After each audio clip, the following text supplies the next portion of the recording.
Sveiki, šiandienos tema yra kaip iš kvadratinės funkcijos grafiko, kuris yra vadinamas parabolė, užrašyti funkcijos formulę arba kitaip tariant išraišką.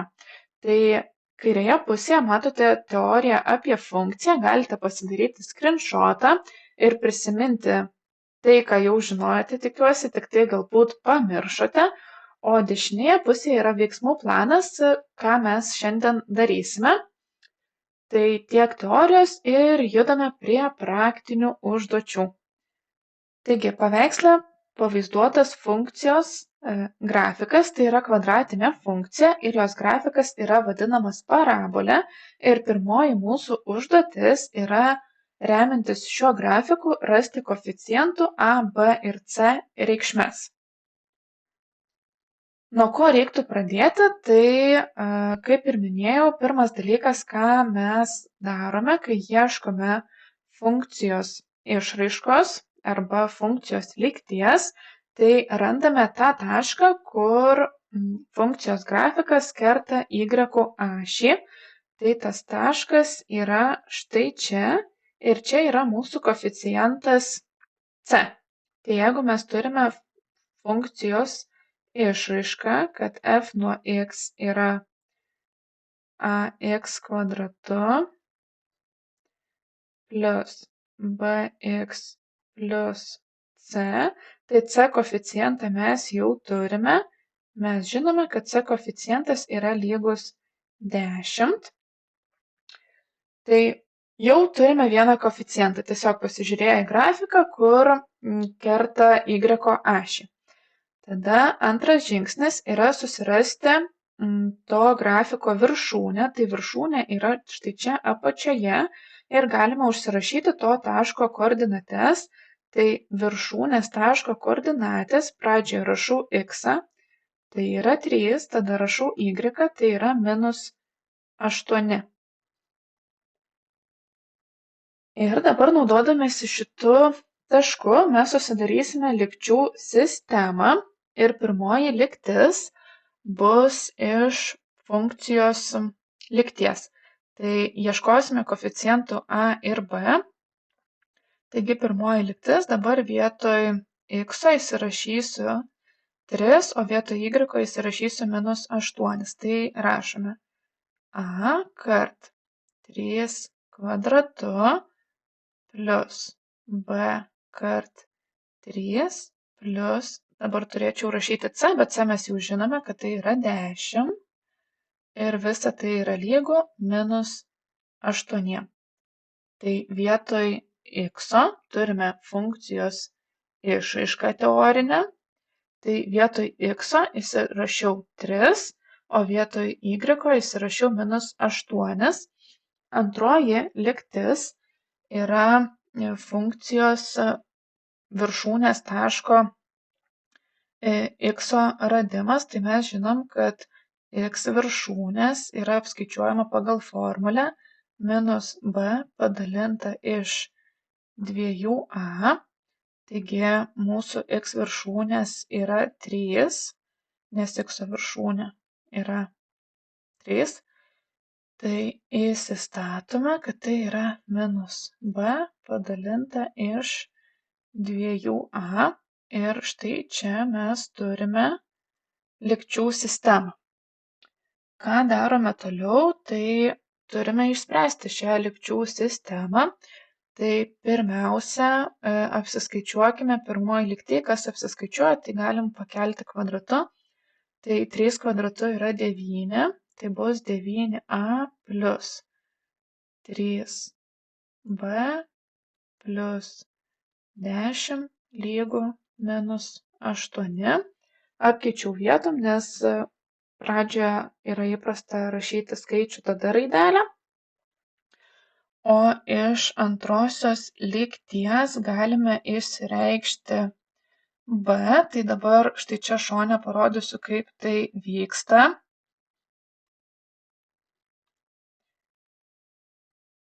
Rašysiu kitą spalvą. Tai mes turim lygtį 3 lygu -b dalinta iš 2a. Ir norėčiau aš išsireikšti b, tai visų pirma galiu apsikeisti pusėm, kad minus b dalinta iš 2a yra lygu 3, tada viską padauginsiu iš 2a ir gausiu, kad minus b yra lygu 6a ir padauginsiu dar iš minus 1 ir man pasikeis ženklai ir gausiu, kad b lygu minus 6a. Tai mūsų antroji lygtis bus b lygu minus 6a. Kodėl aš tai padariau, kodėl aš išsireiškiau b? Nes aš manau, kad patogiausia būtų spręsti šitą lygtį keitimo būdu. Tai jeigu sprendžiam keitimo būdu, tai reiškia, mums iš kažkurios vienos lygties reikia išsireikšti vieną iš nežinomųjų. Ir dar komentuojant tą išsireiškimą, tai aš čia dauginau iš 2a, nes žinau, kad a yra nelygu 0.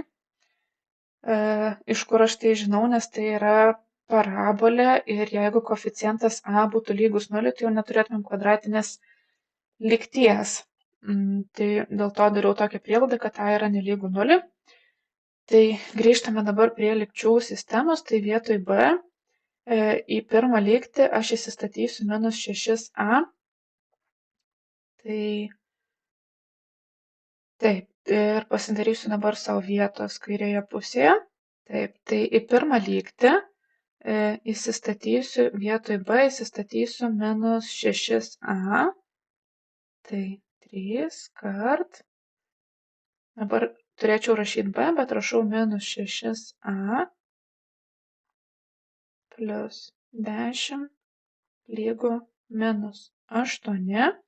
Ir dabar sprendžiam, lyg tai būtų paprasta tiesinė lygtis su vienu nežinomuoju. Tai pradžioje atsikratykime skliaustelių.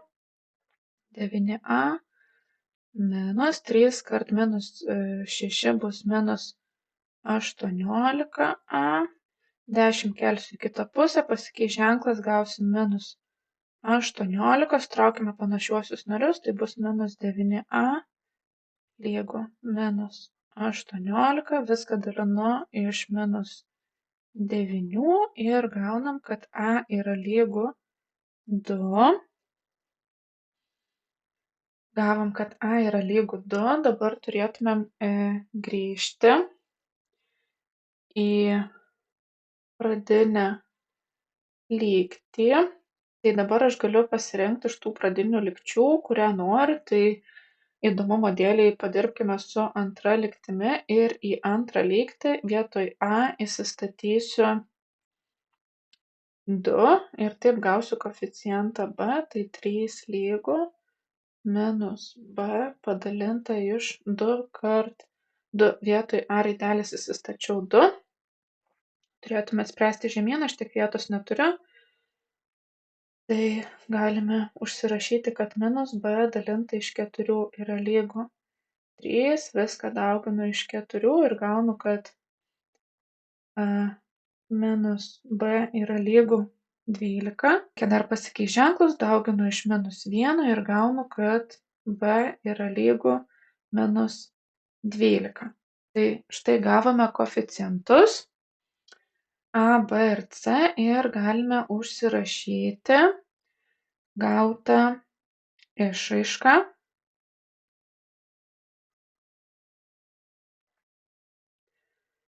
Taigi mūsų išraiška atrodys taip: 2x kvadratu minus 12x plus 10. Taigi einame prie b dalies. B dalyje sako, nurodykite funkcijos didėjimo ir mažėjimo intervalus. Tai pradžioje užsirašykime, kada funkcija didėja. Tai čia jau skaičiuoti nieko nereikia, reikia pasižiūrėti į grafiką. Tai funkcija didėja tada, kai jos grafikas kyla į viršų. Tai funkcija didėja intervale nuo 3 iki plus begalybės, nes tai štai čia yra funkcijos viršūnė ir jinai nuo čia kyla į viršų. Tai nuo 3 iki plus begalybės didėjimo ir mažėjimo intervalai yra rašomi pagal x. Taigi funkcija mažėja intervale nuo, tai mažėja, tai reiškia leidžiasi, tai jinai leidžiasi kažkur tai nuo tenai, nuo kur pasakyti neįmanoma, tai nuo minus begalybės iki 3. Ir dabar tie intervalai ir tie skliaustukai. Tai skliausteliai, kai mes apibūdiname funkciją, ten didėjimo, mažėjimo intervalai būna su paprastais skliaustukais. Kai nurodome apibrėžimo arba reikšmių sritį, tai jie gali būti ir su laužtiniais, ir su paprastais skliaustukais. Tie skliaustukai turi prasmę ir juos reikėtų prisiminti, kur yra kokie. Taigi tiek apie didėjimo ir mažėjimo intervalus. O C dalyje mūsų prašo raskite taškų, kuriuose funkcijos grafikas kerta abscisių ašį koordinates. Kas ta abscisių ašis? Tai čia yra toks bendras pavadinimas x ašies. Tai mums reikia dabar išsiaiškinti tų dviejų taškų, kurie yra štai čia, koordinates.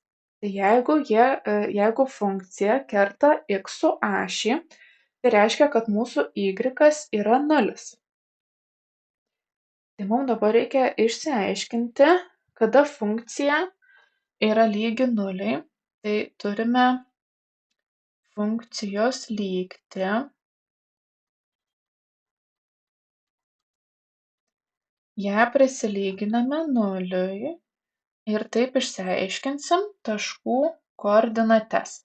Tai turim kvadratinę lygtį, sprendžiame diskriminanto pagalba. Diskriminantas bus apskaičiuojamas pagal formulę b kvadratu minus 4ac, b yra minus 12,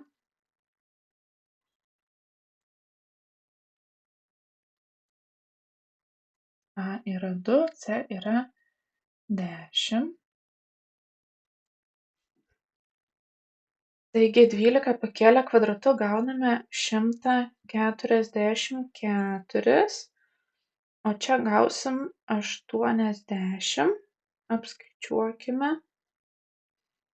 Gauname 64, šaknis traukiasi, šaknis iš diskriminanto bus lygu 8, nes šaknis iš 64 yra 8. Ir skaičiuojame tada x1 ir x2.